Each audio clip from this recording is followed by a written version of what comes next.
I'm Kylie Neat, and tonight I'm going to be talking to you about puppy mills, starting with what they are in general, and going through why they're bad, what conditions accompany these situations, and then circling back around to what we need to do to stop them.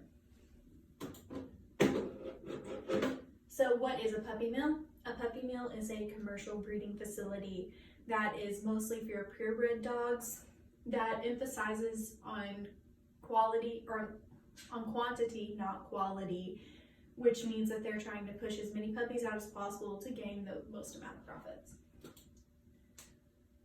Why are puppy mills bad? Most of these animals are kept in poor living conditions because the regulations surrounding these are very lax, and what regulations are there are not enforced. And most of these animals suffer from health conditions that usually are lifelong.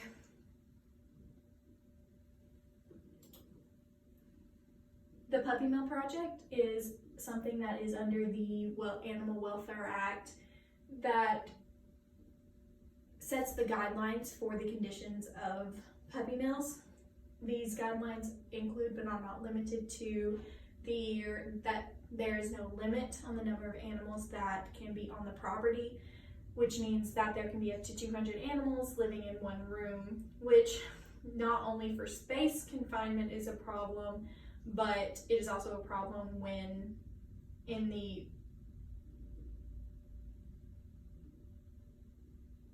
transmission of diseases from animal to animal.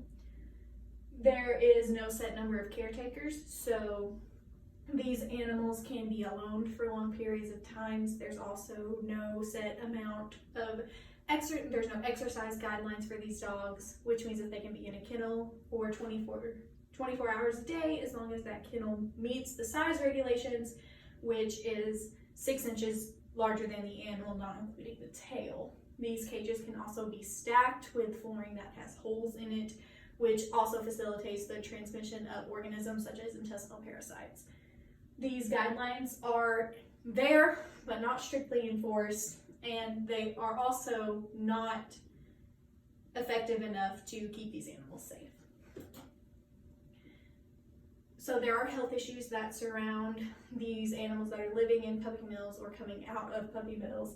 There are hereditary diseases associated with breeding purebred lines only, and as the American Society for the Prevention of Cruelty to Animals has a list of conditions that are associated with puppy mills, which include epilepsy due to neglect and stress, heart disease, kidney disease, musculoskeletal disorders, which relates back to the hereditary disorders that can be passed down through a purebred line, and deafness due to yeast infections in the ears. Along with health conditions, there is behavioral consequences of puppy mills, which include them being harder to train because of the anxieties that they have associated with training processes.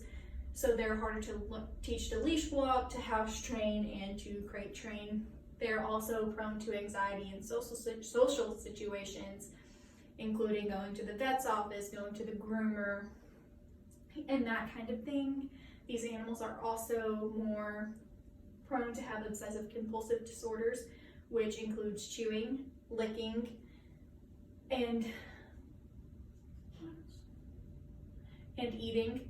They can also be more aggressive than other animals.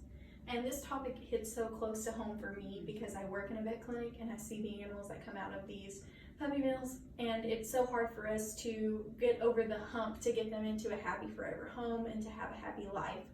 So this is why we really need stronger guidelines to be set for these facilities, as well as actual enforcement for them. Thank you.